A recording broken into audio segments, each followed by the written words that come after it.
जो रिपोर्ट आई है उसमें भी ये कहा गया कि बाबा की चरणों की धूल लेने के लिए भगदड़ मची। उसे माथे पर लगाने, उसे आंखों पर लगाने की होड़ में लोग झुके, गिरे और उसके बाद एक दूसरे को कुचलते हुए, रौंदते हुए आगे बढ़ गए, क्योंकि बारिश हुई थी, कीचड़ वहां पर हो गया था, फिसलन थी और एक गड्ढा भी था, तो उस गड्ढे में लोग गिरते रहे। उत्तर प्रदेश के मुख्यमंत्री योगी आदित्यनाथ ने क्या इंतजाम किए हैं, क्या निर्देश दिए हैं, किस तरह की कार्रवाई की है, इसके लिए जिम्मेदार लोगों पर क्या अब कार्रवाई होगी। एफआईआर में सेवादार को मुख्य आरोपी बनाया गया है, इसके अलावा अन्य अज्ञात पर एफआईआर दर्ज हुई है। लेकिन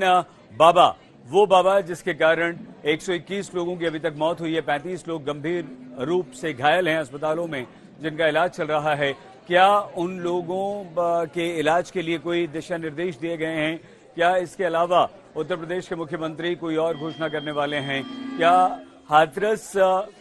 भगदड़ कांड पर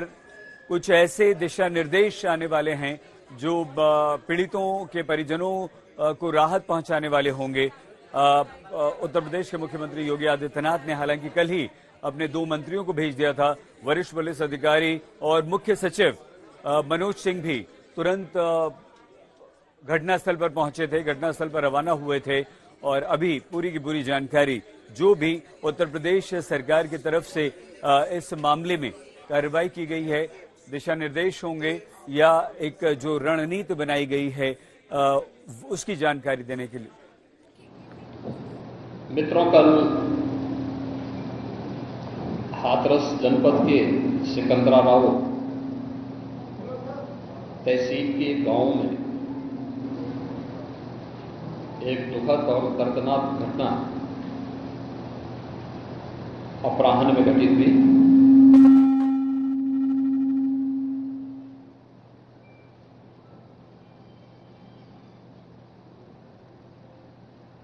इस पूरी घटना के तह तक जाने के लिए शासन स्तर पर हम लोगों ने कल भी जो व्यवस्था बनाई थी, लेकिन प्रथम दृष्टया हम लोगों का यह था कि पहले राहत और बचाव के कार्य को आगे बढ़ाया जाए।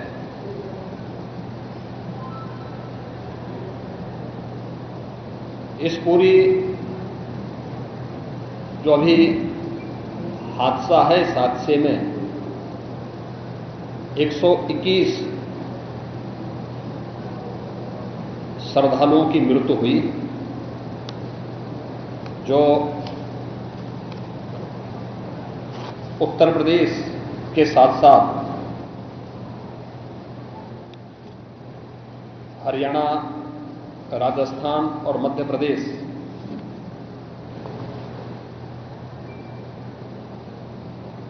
से भी जुड़े हुए थे। उत्तर प्रदेश में हाथरस, बदायूं, कासगंज, अलीगढ़, एटा, ललितपुर, शाहजहांपुर, आगरा, फिरोजाबाद, गौतम बुद्ध नगर, मथुरा, औरैया, बुलंदशहर, पीलीभीत, संभल और लखीमपुर खीरी, इन 16 जनपदों के भी कुछ श्रद्धालु जन थे जो इस हादसे के शिकार हुए हैं।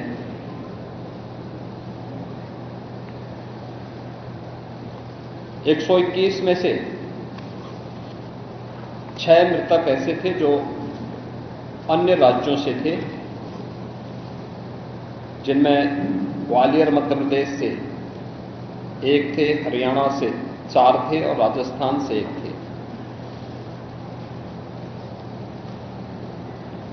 हाथरस के जिला हॉस्पिटल में मैंने जो घायल हैं, 31 ऐसे घायल हैं जो हाथरस, अलीगढ़, एटा और आगरा के हॉस्पिटल में जिनका उपचार चल रहा है और उसमें लगभग सभी आउट ऑफ डेंजर है।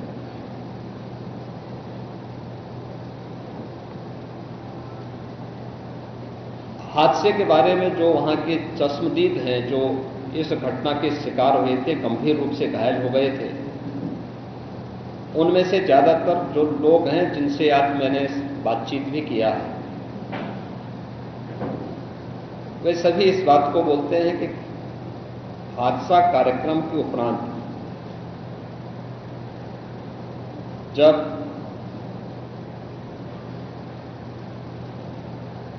इस कार्यक्रम में जो सज्जन वहां पर अपना उपदेश देने के लिए आए थे, उनका कार्यक्रम या उनकी कथा संपन्न हुई तो कथावाचक के मंच से उतरने के बाद जीटी रोड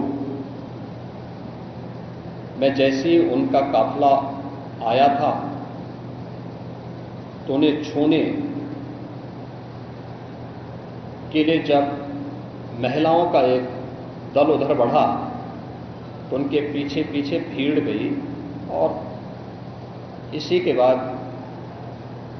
वे एक दूसरे के ऊपर चढ़ते गए। सेवादार भी लोगों को धक्का देते रहे, जिसके कारण दोनों ओर, जीटी रोड के दोनों ओर और जीटी रोड के अंदर भी ये सब हादसा वहां पर होता हुआ दिखाई दिया। इसका सबसे दुखद पहलू यह था कि